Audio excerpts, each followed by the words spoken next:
Assalamualaikum warahmatullahi wabarakatuh. Perkenalkan, nama saya Israwati Karim, NIM 2154201009, mahasiswa dari Universitas Pembangunan Indonesia Manado, Fakultas Pertanian, Program Studi Agribisnis. Di sini saya akan memaparkan materi penyuluhan tentang unsur-unsur penyuluhan. Unsur-unsur penyuluhan pertanian pada prinsipnya merupakan semua faktor yang terdapat pada kegiatan penyuluhan yang meliputi sumber, materi, metode, sasaran, dan tujuan penyuluhan pertanian. Sumber penyuluhan pertanian. Sumber penyuluhan pertanian merupakan sumber penghasil materi awal sebelum dilakukan penyuluhan pertanian. Dijelaskan lebih lanjut bahwa sumber penyuluhan pertanian dapat berupa penyuluh pertanian, petani, lembaga penelitian pemerintahan atau swasta yang melakukan penelitian pertanian guna menghasilkan teknologi pertanian. Materi penyuluhan pertanian. Materi penyuluhan pertanian pada hakikatnya berupa segala pesan yang ingin dikomunikasikan oleh seorang penyuluh kepada masyarakat sasarannya. Undang-Undang Nomor 16 Tahun 2006 menyebutkan bahwa materi penyuluhan adalah bahan penyuluhan yang akan disampaikan oleh para penyuluh kepada pelaku utama dan pelaku usaha dalam berbagai bentuk yang meliputi informasi, teknologi, rekayasa sosial, manajemen ekonomi, hukum, dan kelestarian lingkungan. Materi penyuluhan pertanian pada umumnya berasal dari berbagai sumber yang memerlukan proses adaptasi terlebih dahulu sesuai dengan lokasi atau wilayah kerja penyuluhan yang bersangkutan. Dijelaskan lebih lanjut bahwa materi penyuluhan hendaknya disesuaikan dengan yang dibutuhkan petani, sehingga petani mau menerima, mempelajari, dan menerapkan materi penyuluhan, khususnya dalam pengelolaan usaha taninya. Metode penyuluhan pertanian. Metode penyuluhan pertanian merupakan cara-cara penyampaian materi penyuluhan secara sistematis hingga materi penyuluhan dapat dimengerti dan diterima petani sasaran. Metode penyuluhan yang akan dipilih harus selalu disesuaikan dengan karakteristik penerima manfaatnya, sumber daya yang tersedia atau dapat dimanfaatkan, serta keadaan lingkungan, termasuk tempat dan waktu diselenggarakan kegiatan penyuluhan tersebut. Menurut Peraturan Menteri Pertanian Nomor 52 Tahun 2009, pertimbangan yang digunakan dalam pemilihan metode penyuluhan pertanian pada dasarnya dapat digolongkan menjadi 5, yaitu 1. Tahapan dan kemampuan adopsi, 2. Sasaran, 3. Sumber daya, 4. Keadaan daerah, dan 5. Kebijakan pemerintah. Teknik penyuluhan pertanian. Teknik penyuluhan pertanian adalah keputusan-keputusan yang dibuat oleh sumber atau penyuluh pertanian dalam memilih serta menata simbol dan isi pesan, menentukan pilihan, cara dan frekuensi yang menyampaikan pesan serta menentukan bentuk penyajian pesan. Dijelaskan lebih lanjut bahwa bagi sasaran penyuluhan pertanian, teknik penyuluhan pertanian berguna untuk memudahkan menerima pesan. Sedangkan bagi penyuluh pertanian, berguna untuk mengembangkan bakat dalam bidang sastra dan kesenian, serta meningkatkan kegencaran mengkomunikasikan inovasi dalam melaksanakan kegiatan penyuluhan pertanian. Media penyuluhan pertanian. Media penyuluhan pertanian adalah segala bentuk benda yang berisi pesan atau informasi yang dapat membantu kegiatan penyuluhan pertanian. Jenis-jenis media penyuluhan dapat dibedakan menjadi 4, yaitu 1. Benda sesungguhnya dan tiruan seperti benda sesungguhnya, maket, dan lain-lain. Tercetak seperti poster, folder, diagram, buku, dan lain-lain. Audio seperti kaset, CD, dan lain-lain. Atau visual seperti film, video, televisi, dan lain-lain. Penggunaan media secara kreatif akan memperbesar kemungkinan bagi petani untuk belajar lebih banyak, mencamkan apa yang dipelajarinya lebih baik, dan meningkatkan penampilan dalam melakukan keterampilan sesuai dengan dan menjadi tujuan penyuluhan.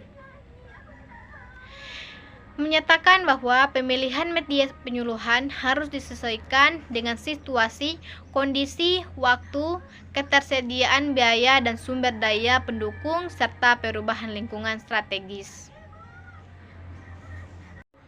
Sasaran penyuluhan pertanian.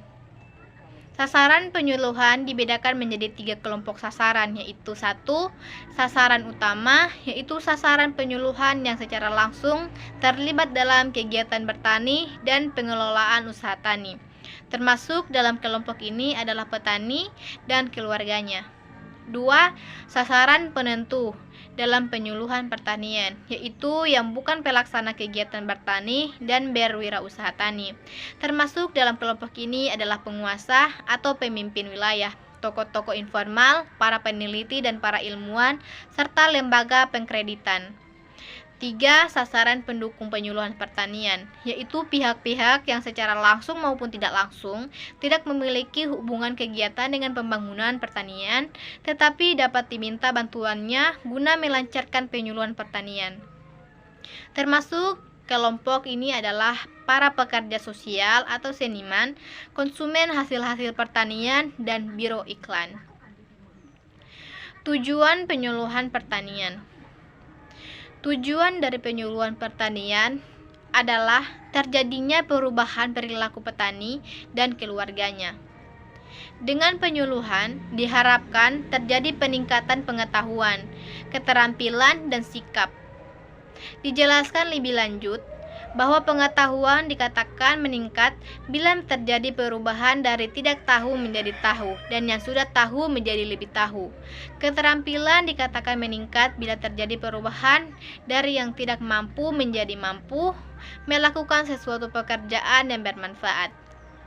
Sikap dikatakan meningkat bila terjadi perubahan dari yang tidak mau menjadi mau, memanfaatkan kesempatan-kesempatan yang diciptakan.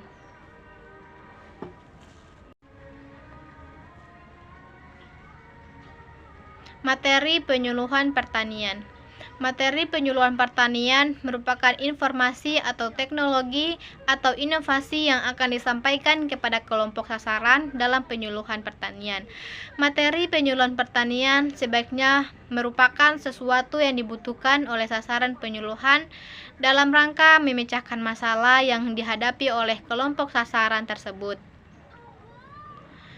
Arbodella 1980 dalam Mardikanto membagi materi penyuluhan pertanian menjadi materi pokok atau inti, yaitu materi yang harus disampaikan kepada sasaran terkait dengan materi penyuluhan pertanian yang dibutuhkan oleh sasaran.